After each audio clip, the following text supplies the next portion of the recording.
Ya, Bapak Ibu, kita sekarang membahas mengenai Injil dan penginjil. Ini masih introduction ya. Masih pengantar membahas teologi penginjilan. Sekarang saya mengajak kita sifatnya devosional, mempersiapkan, kita tabur dulu hati kita dengan kebenaran-kebenaran Injil yang sifatnya introduction, yang nanti mengarah kepada penjelasan tentang theology of the gospel and then theology of the evangelism, theology of gospelization. Saya nggak tahu kenapa tidak ada istilah gospelization ya. Karena kalau di Indonesia bahasanya Injil. Lalu Injil penginjilan. Dan sebenarnya kan ada dalam bahasa evangelism, maka seharusnya evangelization. Kan? Kenapa tidak pakai gospel and gospelization? Ya, ini hanya mengajak kita berpikir mengenai istilah. Oke, kita kembali pada Injil dan penginjilan. Secara khusus saya mau beritahu, karena selama ini banyak orang salah paham tentang garam dan terang dunia. Ya, seolah-olah orang percaya itu garam dan terang dunia, dan dia bisa menggarami dunia, dan dia bisa menerangi dunia. Siapa orang, biarpun dia orang percaya. Apalagi orang yang tidak percaya, nggak mungkin menjadi garam dan terang dunia. Tapi saya mau meluruskan bahwa kita tidak bisa menjadi garam dan terang dunia dalam hal apa? Kelakuan kita jadi garam, sikap kita yang baik jadi garam. Bukan itu. Bukan itu. Tetapi ada yang saya maksudkan, yang Alkitab masukkan mengenai garam dan terang dunia. Dari Matius pasal 5 ayat 14 sampai 16 dan Yohanes pasal 8 ayat 12. Nah, di sini bicara mengenai akulah terang dunia, akulah garam dunia, akulah terang dunia. Lalu Tuhan Yesus berkata, kamulah terang dunia. Nah begini, akulah terang dunia, kata Tuhan Yesus ya, akulah Injil. Dan Injil itu Injil yang menerangi dunia. Dunianya maksudnya dunia hati manusia yang gelap.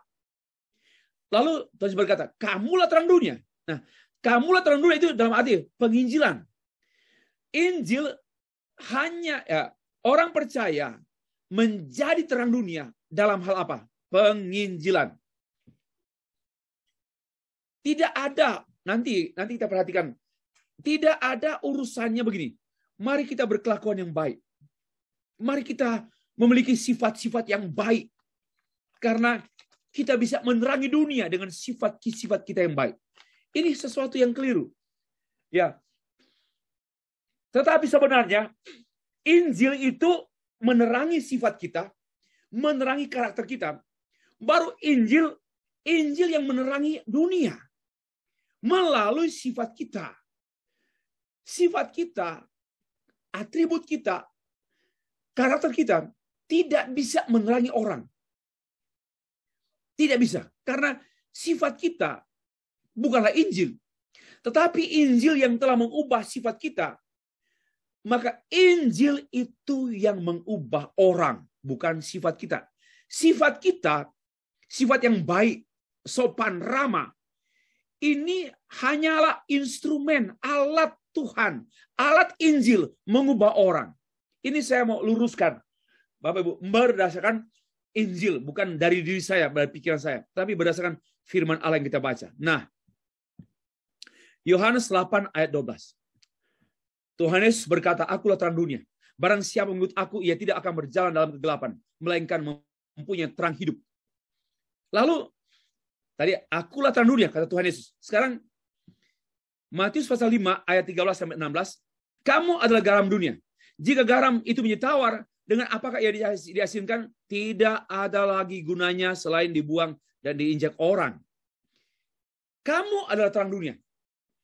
Kota yang terletak di segunung tidak mungkin tersembunyi. Garam dan terang dunia ditujukan kepada kamu. Kamu itu terang dunia. Kota yang tersembunyi di atas gunung tidak mungkin tersembunyi. Kota yang terletak di gunung tidak mungkin tersembunyi. Apa artinya? Orang percaya yang sudah diterangi oleh Injil tidak mungkin tidak bersaksi. Tidak mungkin tidak menginjili. Karena dia pasti akan bercahaya. Nah, cahayanya itu bukan cahaya orang itu. Tetapi Injil itulah yang bercahaya pada orang. Jadi tidak pernah ada orang bertobat karena kelakuan baik saya. Tidak pernah ada orang percaya Tuhan Yesus karena kelakuan baik orang Kristen. Tidak ada. Tapi Injil lah yang ada pada orang percaya itu. Ya, Bapak Ibu. Lagi pula, lanjut ya. Orang tidak menyalakan pelita lalu meletakkannya di bawah gantang, melainkan di atas kaki dian sehingga menerangi semua orang di dalam rumah itu. Menerangi semua orang. Demikian hanya terangmu bercahaya di depan orang, supaya mereka melihat perbuatanmu yang baik dan memuliakan Bapamu yang di sorga. Nah, ada orang mengartikan teks ini, perbuatanmu yang baik membuat orang memuliakan Tuhan, dan dalam perbuatanmu yang baik. Sorry. Sesungguhnya, Injil itulah yang membuat orang memuliakan Tuhan. Injil yang ada pada orang itu. Injil itulah yang membuat orang lain memuliakan Tuhan. Karena begini. Sorry. Ada orang-orang non-Kristen. Orang Buddha, orang Hindu. Mereka baik. Sifat mereka baik, ramah, sopan, penolong. Tapi apakah orang-orang yang mengakui kebaikan mereka memuliakan Tuhan, Bapa di sorga? Ya, apakah setelah saya melihat orang-orang baik, murah hati, sopan, santun, ramah, suka menolong, lalu saya akhirnya, saya percaya pada Tuhannya orang itu. Karena dia baik. Saya memuliakan Tuhannya dia. Kan nggak mungkin. Nggak mungkin. Tetapi kalau kita melihat ada orang Kristen yang baik hati, kita memuliakan Tuhan karena Injil yang ada pada dirinya, yang membuat dia menjadi orang baik. Dan olehnya Bapa di surga dimuliakan. Ya tentulah kita bisa mengakui antara kebaikan Allah, kebaikan pada orang-orang secara umum. Ya, yang namanya common grace.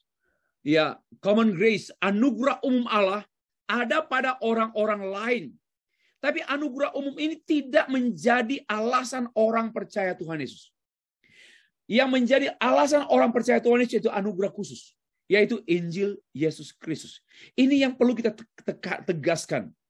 Tidak pernah ada orang Kristen yang baik hati membuat tetangganya yang beragama lain percaya Yesus. Nggak pernah. Yang ada Injil yang ada pada orang itu yang membuat dia ini. Injil itulah yang membuat orang lain percaya. Bagaimana mungkin orang bertobat terima Tuhan Yesus karena kebaikan orang? Ya, karena kebaikan orang. Tidak pernah alam Alkitab. Karena Injil itu sendiri dan oleh pekerjaan Roh Kudus, maka orang tidak percaya. Melihat Injil pada hidup orang percaya, maka orang percaya tersebut, orang yang tidak percaya tersebut menjadi percaya pada Allah yang dipercayai oleh orang percaya. Bapak Ibu. Ya, garis besar pembahasan saya mau cepat pendahuluan pengertian garam dan terang dunia. Yesus Kristus adalah terang dunia, yaitu Injil. Orang percaya adalah terang dunia, penginjilan. Akibat tidak berperan sebagai garam dan terang dunia, apa yang terjadi? Akibat orang percaya berperan sebagai garam dan terang dunia, apa yang terjadi dengan dunia? Dan kesimpulan. 1. Pendahuluan. Apakah dunia ini semakin hari semakin baik atau semakin buruk? Maka pertanyaan ini saya mengatakan, dunia ini di mata sains, di mata ilmuwan, di mata dunia ini makin baik karena kemajuan teknologi, kemajuan peradaban, tetapi sebenarnya di mata Allah dan di mata orang beriman, di mata kita sesungguhnya dunia ini bukan makin baik. Dunia ini makin jahat. Kemajuan pengetahuan, kemajuan teknologi, kemajuan pembangunan, infrastruktur, kemajuan peradaban, itu tidaklah menutupi kehancuran dan semakin rusaknya dunia. Dalam hal apa? Hati manusia. Makin durhaka. Matius pasal 24 ayat 12. Dunia makin bertambah durhaka. Efesus pasal 5. Ya, pasal 5 bahwa kejahatan terus bertambah. Dan terus bertambah. Demikian juga dalam sejumlah kitab teks dalam kitab Wahyu. Bapak Ibu yang kasih Tuhan, mengapa semakin busuk dan jahat dunia ini? Padahal ada orang-orang yang disampaikan disebut garam dan terang dunia. Masalahnya kenapa? Karena banyak orang Kristen kehilangan cahaya dan kehilangan rasa. Tidak sedap rasa lagi. Sudah kehilangan, sudah tawar, sudah tidak memiliki rasa lagi. Sudah tidak mempunyai impact lagi. Dan cahayanya redup, sudah hampir sama-sama gelap dengan dunia. Itu masalahnya. Bapak Ibu, mengapa demikian? Karena banyak orang Kristen tanpa Injil. Sudah hidup hanya bergereja. Bergereja tanpa Kristus. Bergereja hanya mempunyai kitab Injil. Tapi tidak mempunyai Injil. Beda. Injil dan kitab Injil berbeda. Mereka mempunyai kitab Injil Matius, Markus, Lukas, Yohanes. Tetapi sebenarnya mereka tidak memiliki Injil. Tanpa Injil. Dan yang ada justru Injil yang lain pada mereka. Itu sebabnya dunia semakin jahat dan semakin busuk. Bahkan orang Kristen sendiri menjadi buruk dan busuk. Bapak Ibu. Bukan hanya gereja yang lebih kuat gereja tidak lebih kuat mempengaruhi dunia. Maka yang nampak menurut saya pertimbangan-pertimbangan dari sejumlah indikator, justru dunia lebih kuat mempengaruhi gereja. Sehingga banyak orang Kristen, ini saya sebut orang Kristen, banyak orang Kristen yang hidupnya sama serupa dunia. Sama serupa dunia.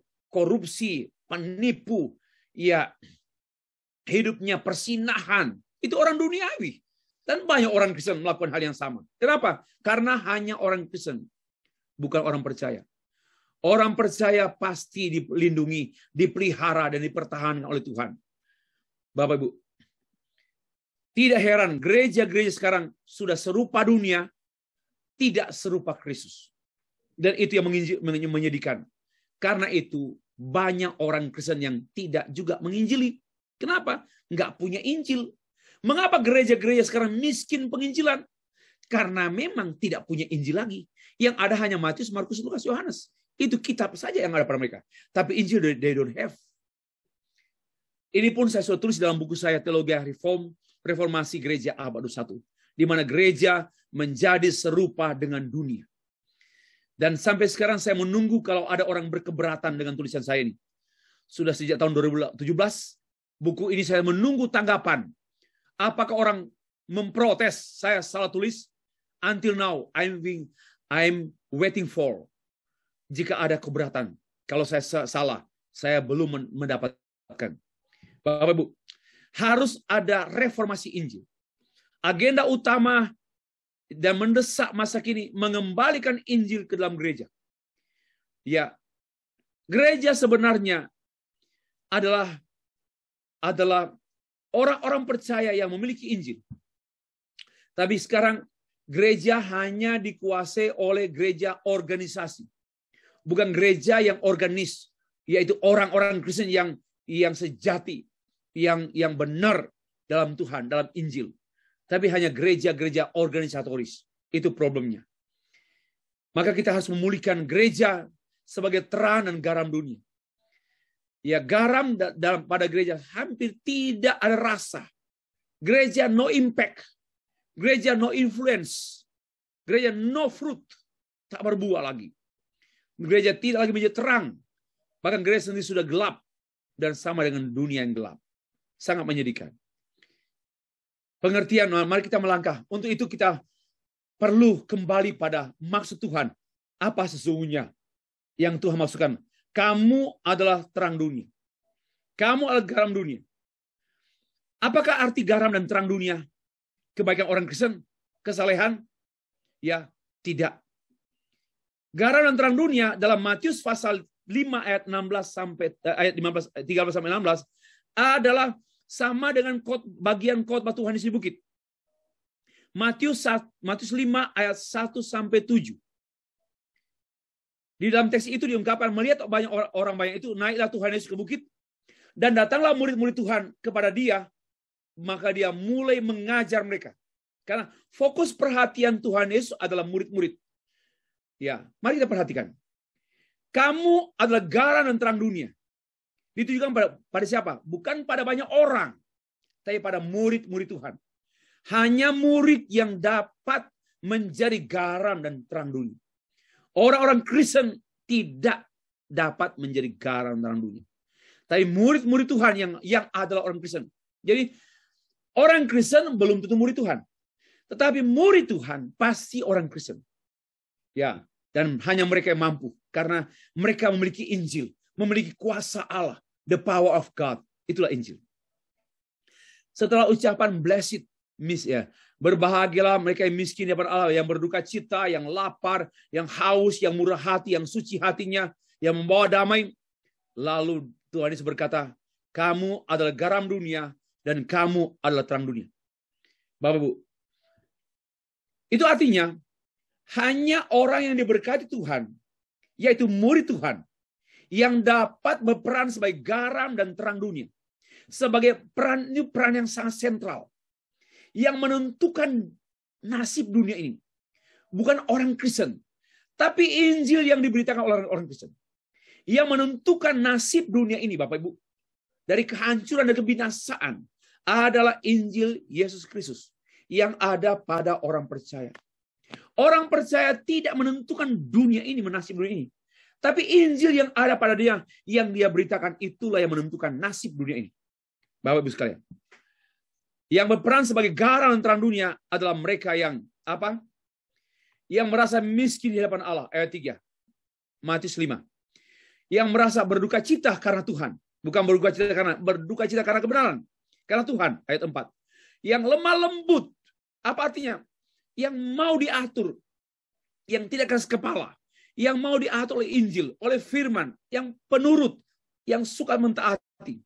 Ya, lapar dan haus kebenaran. Wow, lapar dan haus kebenaran. Ini tanda-tandanya. Ya, lalu murah hati ayat 7 dan suci hatinya, hidup dalam kesucian, membawa damai ayat 9. Dianiaya karena kebenaran. Dan maka orang-orang inilah yang namanya garam dan terang dunia. Nah, di sini. Kalau tanya Pak Stefri, jadi apa arti garam dan terang dunia? Ini 8 ini. Yang namanya garam dan terang dunia itu adalah orang percaya yang merasa miskin di hadapan Allah, berduka cita karena Tuhan, lemah lembut, lapar, haus karena kebenaran, murah hati, suci hatinya, membawa damai dan dianiaya karena kebenaran, bukan karena dosa. Inilah yang namanya orang percaya yang menjadi garam dan terang dunia. Dan inilah yang namanya Injil. Bapak Ibu, lanjut. Secara khusus Tuhan Yesus berkata demikian. Yohanes pasal 8 ayat 12. Akulah terang dunia, barang siapa mengikut aku, ia tidak akan berjalan dalam kegelapan, melainkan ia mempunyai terang hidup. Matius pasal 5 ayat 14 dan 16. Kamu adalah terang dunia. Yang di atas itu Injil. Akulah terang dunia. Ini Injil. Kamu adalah terang dunia. Ini namanya penginjilan. Disinilah yang saya masukkan dengan topik pembahasan kita yang ketiga ini. Akulah terang dunia. Apa artinya? Injil Yesus Kristus.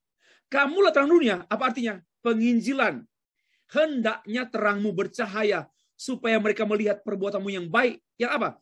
Apa perbuatan baik orang percaya? Menginjili. Hati-hati jangan salah tafsirkan. Apa perbuatan baik orang percaya? Menginjili. Maka Bapamu dipermuliakan. Hanya dengan menginjili Bapa dipermuliakan. Tapi penginjilan yang saya masukkan ini penginjilan yang artinya luas dan menghakikat. Nah, terang itu adalah hal yang baik dan vital karena terang itu Injil Yesus Kristus. Saya sudah terangkan tadi. Yang membuat kita dunia melihat, mengetahui, memberikan keindahan apa yang dilihat. Akulah terang dunia, akulah keindahan, akulah murid Tuhan adalah keindahan dunia. Tuhan itu keindahan dunia. Dan murid Tuhan keindahan dunia. Apa? Kenapa? Karena Injil. Ya, menyenangkan karena jelas, tidak ada ketakutan. Itulah terang. Sifat-sifat terang menggambarkan adanya kehidupan. Di mana ada terang, di situ ada kehidupan. Tanpa terang, tak ada kehidupan. Itulah Injil. Semua membuat manusia dapat beraktivitas seterusnya karena terang. Dan tidak akan ada konflik dalam terang. Kenapa? Kita bisa saling melihat. Tidak terjadi tabrak-menabrak. Karena kita dalam terang. Bapak Ibu yang dikasih Tuhan. Terang itu adalah hidup oleh Injil dan hidup bagi Injil. Terang itu adalah hidup oleh Injil dan terang bagi Injil. Itu saya tuangkan dalam buku saya yang saya tulis pada tahun 2018. Ya, finalitas Kristus dan kekristenan. Nah, lanjut Bapak Ibu, singkat saja. Yesus adalah terang dunia. Artinya, Yesus adalah satu-satunya penyataan Tuhan, akulah terang dunia. Dan tidak ada orang lain yang berkata terang dunia. Ego eimi. Bukan salah satu, melainkan satu-satunya terang. Tidak ada terang yang lain. Bapak Ibu, terang itu adalah kehidupan. Yohanes 1 ayat 4. Di dalam dia ada hidup, dan hidup itu adalah terang manusia. Di mana ada terang, di situ ada kehidupan. Kenapa? Karena Injil adalah pemberi hidup. Di luar Injil tidak ada kehidupan. Bapak Ibu sekalian, terang Yesus tidak dapat dikuasai oleh kegelapan. Yohanes 1 ayat 4, ayat 5. Artinya Tuhan Yesus tidak dapat dikuasai oleh dosa, oleh kejahatan, oleh ketidaktahuan, oleh ketidakmampuan, oleh kesepian, oleh kegelisahan, oleh ketakutan. Tuhan tidak pernah dikuasai oleh itu semua. Itulah terang dunia. Dan gereja semestinya tidak dikuasai juga oleh dosa, kejahatan, ketakutan, ketidakmampuan, kesepian, kegelisahan. Karena seperti Yesus, terang dunia. Bapak Ibu, Yesus adalah terang yang sungguhnya. Terang yang sungguhnya yang menerangi setiap orang sedang datang. Yohanes 1 ayat 9. Yang menerangi dunia ini. Bukan menerangi karena cahaya secara harafiah. Tapi menerangi hati yang paling gelap. Bapak Ibu, apa yang paling gelap di dunia ini? Hati manusia tanpa Tuhan Yesus. Itulah kegelapan yang paling gelap. Hati manusia tanpa terang Tuhan Yesus. Terang itu menjadi jaminan. Yohanes 8 ayat 12. Akulah terang dunia. Barang siapa mengikut aku, ia tidak akan berjalan dalam gelap. Ini jaminan terang, kepastian. Tidak akan. Kata akan ini bicara tentang kepastian. Dia tidak akan. Apa artinya? Pasti hidup dalam terang. Terang dan terang. Bapak Ibu sekalian. Lalu, orang percaya adalah terang dunia. Manusia termasuk orang percaya tidak dapat menghasilkan terang dari dirinya sendiri. Ya, tidak mungkin. Saya sudah terangkan tadi. Maka pada waktu saya mengatakan saya terang dunia, aku terang dunia, bukan sayanya, tapi Injil yang di dalam diriku yang membuat orang percaya. Orang lain berdosa, percaya tidak mungkin percaya karena terang Stefri. Tapi karena terang Injil pada Stefri. Itulah yang menerangi. Karena itu jangan berpikir penginjilan lewat perbuatan. Aneh. Saya Pak menginjili orang dengan perbuatan saya. Saya berbuat baik, orang bertobat. Itu pasti palsu. Karena hanya Injil yang membuat orang itu betul-betul menjadi orang percaya. Banyak orang bertobat jadi Kristen. Tapi tidak menjadi percaya. Maka hidupnya kemudian Kristen yang rusak. Kristen yang bengkok. Kenapa? Karena menjadi Kristen. Karena perbuatan baik mertua. Perbuatan baik orang lain. Perbuatan baik tetangga. Ya. Yang benar-benar membuat kita sungguh-sungguh memuji Tuhan adalah Injil yang diberitakan lewat perkataan verbal maupun lewat kehidupan yang nyata dari orang-orang yang dikuasai oleh Injil Yesus Kristus. Bapak Ibu, jangan menganggap diri sendiri sebagai terang. Ingat, Jepang berkata, Jepang adalah cahaya Asia, tapi kemudian hancur dalam Perang Dunia Kedua, hancur. Titanic, kapal yang mewah yang kemudian diklaim sebagai kapal yang teraman, canggih. Tapi kemudian hancur, tenggelam. Kenapa? Karena terlalu mengklaim diri, cahaya. Mengklaim diri. Hati-hati Bapak Ibu.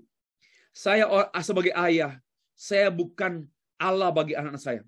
Maka saya tidak mau berpikir bahwa anak-anakku, hidupmu, aku yang jamin. Akulah cahaya bagi hidupmu. Aku siapkan dana untuk studimu. Sampai program master dan doktor. Akulah cahaya hidupmu. Hati-hati. Ayah-ayah seperti ini. Ayah berhala. Ayah-ayah seperti ini bisa diambil cepat oleh Tuhan. Karena berhala. Jangan pernah menjadi orang merasa mengganti. Jangan pernah mencoba mengganti Tuhan. Jangan coba-coba mengganti Tuhan. Ya, kita hanya penyalur Injil. Penyalur cahaya Tuhan. Penyalur firman Allah. Bukan firman itu sendiri. dan bukan Injil sendiri. Sesungguhnya terang itu bercahaya dalam hati setiap orang. 2 Korintus pasal 4 ayat yang ke-6. Itulah Injil.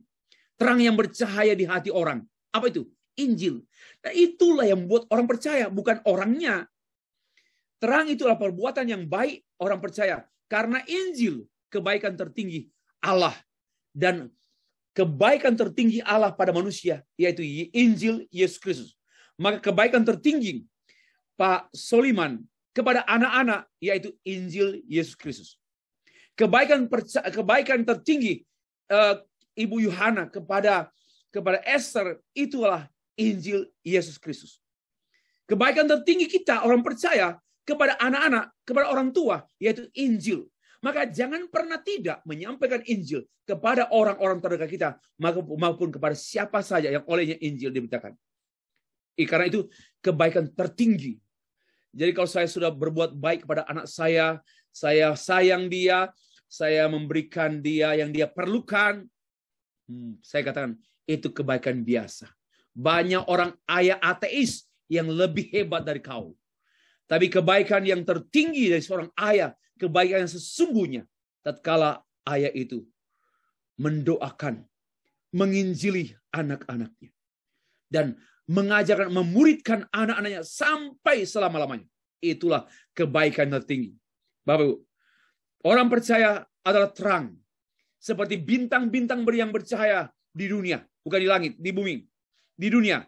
Filipi pasal 2 ayat 15. Kenapa? Karena Injil yang ada pada orang percaya tersebut. Nah, Bapak Ibu, akibat tidak berperan sebagai garam dan terang dunia, apa akibatnya? Bapak Ibu, jika garam itu menjadi tawar, apakah ia diasinkan? Tidak ada lagi gunanya selain dibuang dari injak orang. Hidup tidak berguna. Bapak Ibu, tanpa Injil tidak berguna. Dengar baik-baik. Tanpa Injil tidak berguna, dibuang. Dan tanpa Injil tidak dihormati oleh Allah. Tidak dihormati oleh Allah. Kenapa? Tanpa Injil, dunia semakin, dan juga dunia semakin busuk, semakin gelap. Kalau tanpa Injil, maka Injil satu kemutlakan diperlukan oleh dunia, oleh semua orang berdosa, oleh dunia. Lalu, apa akibat orang percaya berperan sebagai garam dan terang dunia? Demikianlah hendaknya terangmu bercahaya di depan orang, supaya mereka melihat perbuatanmu yang baik dan memuliakan Bapamu yang di surga. 1. Perbuatan tertinggi, ya, perbuatan baik yang tertinggi, yaitu kepada sesama, yaitu memberitakan Injil.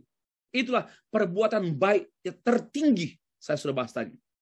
Maka inilah akibat orang percaya melakukan perbuatan baik kepada sesamanya.